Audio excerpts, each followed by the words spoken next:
Good morning all of you. बच्चों, आज हम लोग संस्कृत कक्षा के अंतर्गत पाठ 12 के मुनि मूसकयोः कथा इस पाठ का अध्ययन करने जा रहे हैं। इस पाठ में एक मुनि और चूहे के वार्तालाप के विषय में बताया गया है।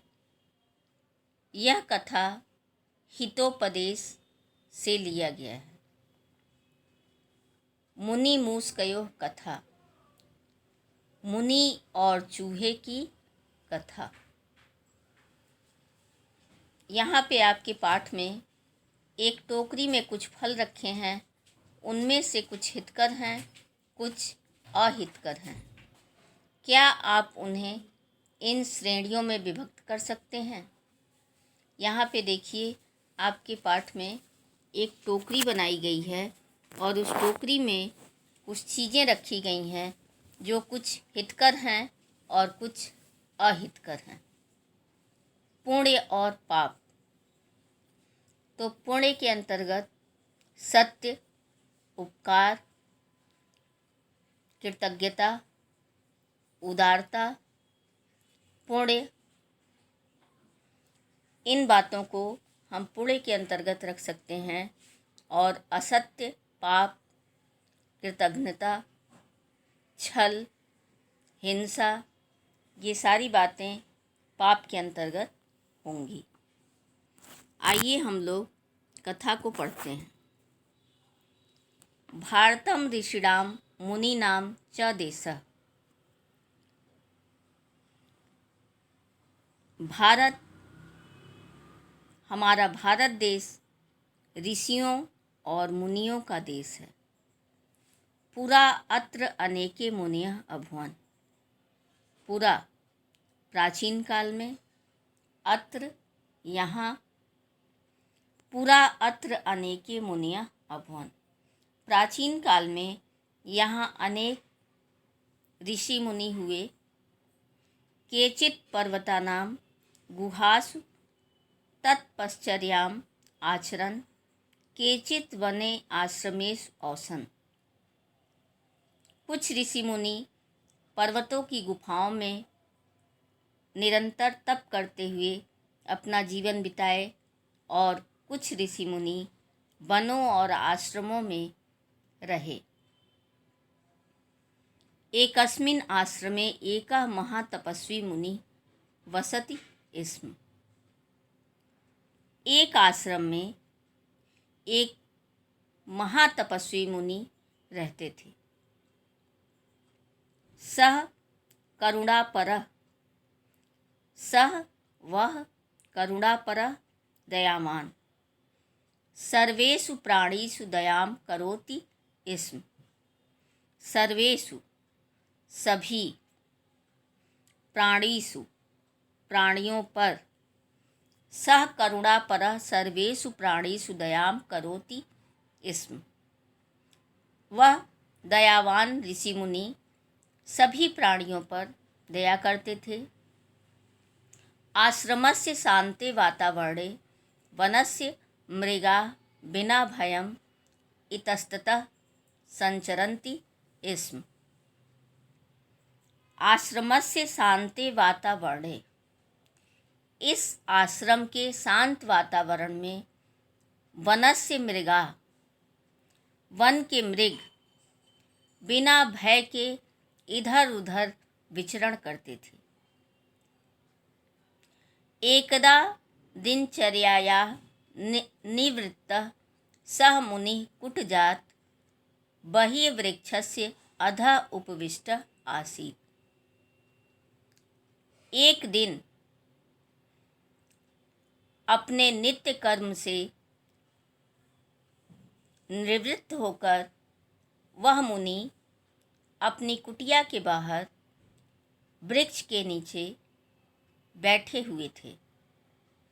उपविष्टः बैठे हुए, आसीत थे, अधः नीचे, बहि बाहर, वृक्षस्य वृक्ष, कुटजात कुटिया, एकदा दिनचर्या निवृत्तः स मुनिः कुटिजात् बहिः वृक्षस्य अधः उपविष्टः आसीत्। एक दिन अपनी प्रतिदिन के कर्मों से निवृत्त होकर वह मुनि अपनी कुटिया के बाहर वृक्ष के नीचे बैठे हुए थे। तत्क्षणे सहसा एकः संत्रस्तः मूषकः धावन् तस्य मुनेः समीपम् आगच्छत्। तत्क्षणे उसी क्षण सहसा अचानक संत्रस्तः डरा हुआ भयभीत मूषकः चूहा धावन दौड़ता हुआ तस्य उसके समीपम पास आगच्छत् आया। तत्क्षणे सहसा एकः संत्रस्तः मूषकः धावन् तस्य मुनेः समीपम आगच्छत्। उसी क्षण अचानक एक भयभीत चूहा दौड़ता हुआ उस मुनि के समीप आ पहुंचा। सविनयम च मुनिम औदत, और विनयपूर्वक मुनि से बोला, भगवान भवान में शरणम। हे प्रभु, हे भगवान, आप ही मेरे शरण हैं। मैं आपकी शरण में आया हूँ। का वार्ता? मुनि बोले, का वार्ता, क्या बात है? किम वृत्तम, क्या हुआ? कथम भीतो असि, क्यों इतने डरे हुए लग रहे हो? क्यों इतने भयभीत हो? एषः बिडालः मां भक्षयितुम् इतः एव धावति। एषः बिडालः मां भक्षयितुम् इतः एव धावति। यह बिलाव मुझे खाने के लिए इधर उधर दौड़ रहा है, इसलिए मैं इधर उधर भाग रहा हूँ। प्राणाः में संकटापन्ना, मेरे प्राण संकट में है। त्राहि माम, मुझे बचाओ, मेरी रक्षा करो। एषः बिडालः मां भक्षयितुम् इतः एव धावति। प्राणाः में संकटापन्ना त्राहि माम। यह जो बिलाव है मुझे भक्षण करना चाहता है, मुझे खाना चाहता है, इसलिए ही मैं इधर उधर दौड़ रहा हूँ। मेरे प्राण संकट में हैं, मेरी रक्षा कीजिए। अलम भयेन, मुनि कहते हैं, डरो मत। अहम त्वाम बिडालम करोमि, मैं तुम्हें बिलाव बना देता हूँ। सह मुनि तपोबलेन तम मूषकम बिडालम अकरोत्, और इस प्रकार उस मुनि ने अपने तपोबल से उस चूहे को बिलाव बना दिया। ततः सह मूषकः बिडाल रूपेण निर्भयम बने विहरति स्म। इस प्रकार वह चूहा बिलाव के रूप में निर्भय होकर वन में विहार करने लगा, वन में विचरण करने लगा। एवं कश्चित् कालः व्यतीतः, इस प्रकार कुछ समय बीतने पर कालांतरे सह पुनः मुनिम उपागच्छत्, आगे जाकर वह पुनः फिर से मुनि के समीप गया। मुनये च स्वकष्टम न वेदयत या अकथयत। कुछ समय व्यतीत होने पर वह चूहा फिर से मुनि के समीप गया और मुनि से अपने कष्ट का निवेदन करते हुए बोला, माम प्रति दयाम करोतु शरणागतम रक्षतु, और बोला कि मेरे प्रति दया करो, शरणागत की रक्षा करो। अयम कुक्कुरः माम अनुधावत, यह जो कुत्ता है वह मेरे पीछे पीछे दौड़ा हुआ आ रहा है। मां भेतव्यम, मैं माँ भेतव्यम, मुनि कहते हैं डरो मत। अहम त्वाम कुक्कुरम करोम, मैं तुम्हें कुत्ता बना देता हूँ।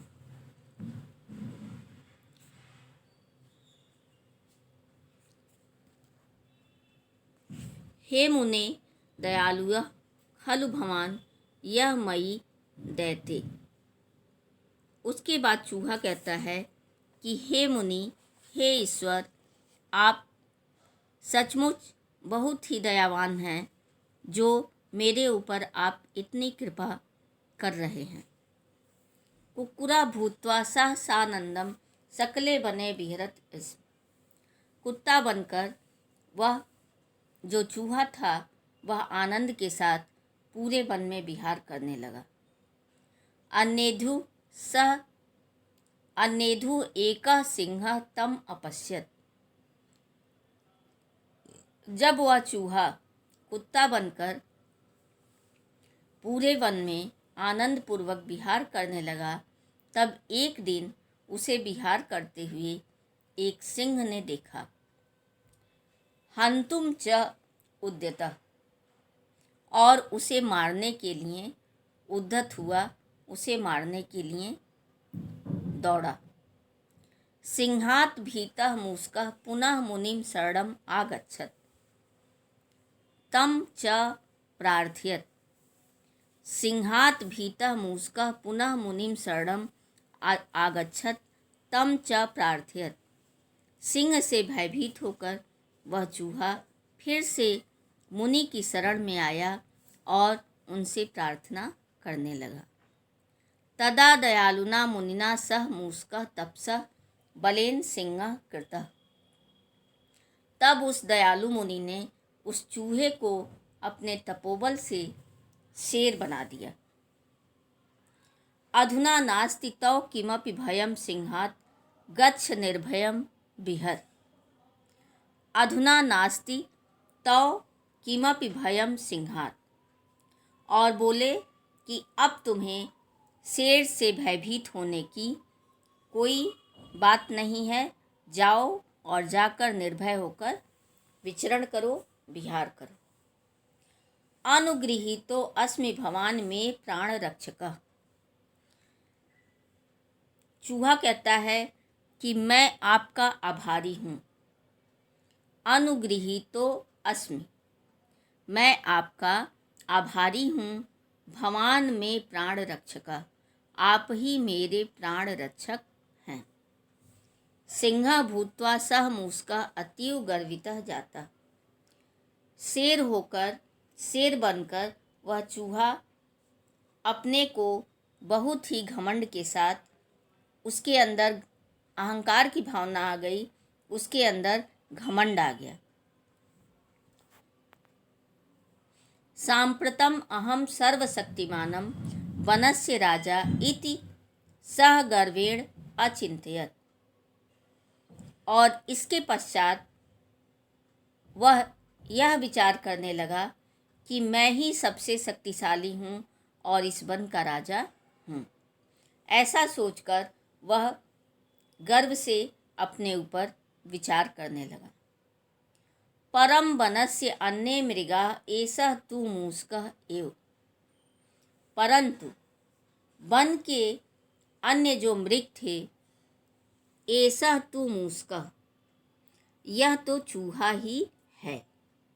पर वन के अन्य मृग यह कहते थे कि यह तो चूहा ही है।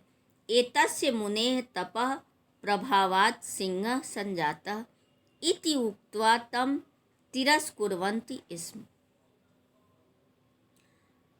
परंतु वन के अन्य मृग यह तो चूहा ही है, यह तो इस मुनि के तप का प्रभाव है, जिन्होंने इसे चूहे से सिंह बना दिया है, ऐसा कहकर उसका तिरस्कार करते थे। भो कष्टम। उसके बाद उनकी बातों को सुनकर चूहा कहता है कि अरे यह तो कष्टकर है। सर्वे माम उपहंस, सभी मेरा उपहास करते हैं, सभी मेरा उपहास मजाक उड़ाते हैं। किम करोमि, क्या करूं? अस्तु, अच्छा। एनं मुनिं मारित्वा अस्य अपवादस्य अंतं करोमि। उसके बाद वो सोचता है कि यह तो बहुत ही कष्टकर है और सभी मेरा उपहास करते हैं। क्या करूं? ऐसा करता हूं कि इस मुनि को मारकर और इस अपवाद का ही अंत कर देता हूं। इति विचिन्त्य सः यावत् मुनेः समीपं तं हन्तुं गच्छति। ऐसा सोचकर, ऐसा विचार करके वह जैसे ही मुनि के समीप उन्हें मारने के लिए जाता है, तावत् मुनिः तपोबलेन तस्य मनोगतं दुर्भावं जानाति। वैसे ही मुनि ने अपने तपोबल से उसके मन के भाव को पढ़ लिया कि इसके अंदर दुर्भाव पैदा हो गया है, यह तो मुझे मारना चाहता है। तब मुनि कहते हैं, रे मूसक, रे मूर्ख, हे चूहे, अतीव कृतघ्नो असि। तुम तो बहुत ही कृतघ्न निकले। अहम त्वाम सिंहम कृतवान, मैंने तुम्हें शेर बनाया। माम उपकारकम एव हंतुम उद्यतः, और तुमने मेरे उपकार को ही भुलाकर मुझे ही तुम मारना चाहते हो। न अर्हसि मे दया पात्रम भवितुम, नहीं नहीं, तुम मेरे दया के पात्र नहीं हो सकती। गच्छ, जाओ, पुनः मूसको भव, जाओ और तुम फिर से चूहे बन जाओ। इति उक्त्वा मुनि तम कृतघ्नं पुनः मूषकं कृतवान। इस प्रकार के वचनों को कहकर मुनि ने उसे फिर से शेर से चूहा बना दिया। सत्यम उक्तम, सत्य ही कहा गया है। उपकारकम प्रति सदैव कृतज्ञ स्यात्, दया करने वाले के प्रति सदा कृतज्ञ होना चाहिए। जो हमारी भलाई करता है, जो हमारा उपकार करता है, उसके प्रति हमें सदा कृतज्ञ होना चाहिए। तो बच्चों, आपने देखा कि इस पाठ में एक मुनि और चूहे की कथा दी गई है। वह मुनि जिसने एक चूहे पर दया करके उसे चूहे से बिल्ली और बिल्ली से कुत्ता और कुत्ते से शेर बना दिया, और वही चूहा बाद में उसी मुनि को मारने को उद्यत होता है। वह उन्हें मारना चाहता है। जबकि इस कहानी से हमें यह शिक्षा मिलती है कि यदि कोई हमारे साथ भलाई करता है तो उसकी भलाई को हमें कभी भूलना नहीं चाहिए और हमेशा उसका कृतज्ञ होना चाहिए, न कि कृतघ्न होना चाहिए। ध्यातव्यम, ईकारांत पुल्लिंग शब्द का रूप व प्रयोग। इसमें ईकारांत पुल्लिंग शब्द का प्रयोग किया गया है। यथा, जैसे, मुनया, मुने, हे मुने इत्यादि। विभक्ति का प्रयोग है, उपपद विभक्ति का प्रयोग किया गया है। अलम, बिना, अधि, प्रति, बहि प्रयोग। जैसे अलम भयेन, कुट जात बहि इत्यादि। जिस पर दया की जाए उसमें सप्तमी विभक्ति का प्रयोग है। यथा, जैसे, मई दैते। जिसको निवेदन किया जाए उसमें चतुर्थी विभक्ति का प्रयोग है। यथा, जैसे, मुनय नैवेद्यत। भवान के योग में प्रथम पुरुष क्रियापद का प्रयोग किया गया है। प्रार्थना व आज्ञा में लोट लकार का प्रयोग किया गया है। माम प्रति दयाम करोतु, इस प्रकार से प्रार्थना की गई है। गच्छ, निर्भयम विहर, इसमें आज्ञा आदेश दिया गया है। धातु के आगे उपसर्ग लगने से धातु का अर्थ बदल जाता है। यथा ह्री चुराना, विह्री विहरति विहार करता है, क्री करना, उप प्लस क्री उपकार करना, हंस हंसना, उपहस उपहास करना, उपहसी उपहसति। शब्दार्थ ऋषिणाम ऋषियों का, कुटजात कुटिया से, उपागच्छत पास आया, अनुधावति पीछे भाग रहा है, कृतवान बनाया, पुरा प्राचीन काल में, अन्येधु दूसरे दिन, निवृत्त अवकाश पाकर, समत्रस्त भयभीत, अनुगृहीतो अस्मि अनुगृहीत प्लस अस्मि, तपसा तप के, का वार्ता क्या बात है, कृत बनाया, न अर्हसि योग्य नहीं हो, विहरत विहार करता है, विचिन्त्य सोचकर, उक्त्वा कहकर, कृतघ्न कृतघ्न, उद्धत तैयार, कृतघ्नो असि कृतघ्न प्लस असि। तो बच्चों, इस प्रकार से आपका मुनिमूस कयोः कथा यह पाठ संपन्न हुआ। धन्यवाद।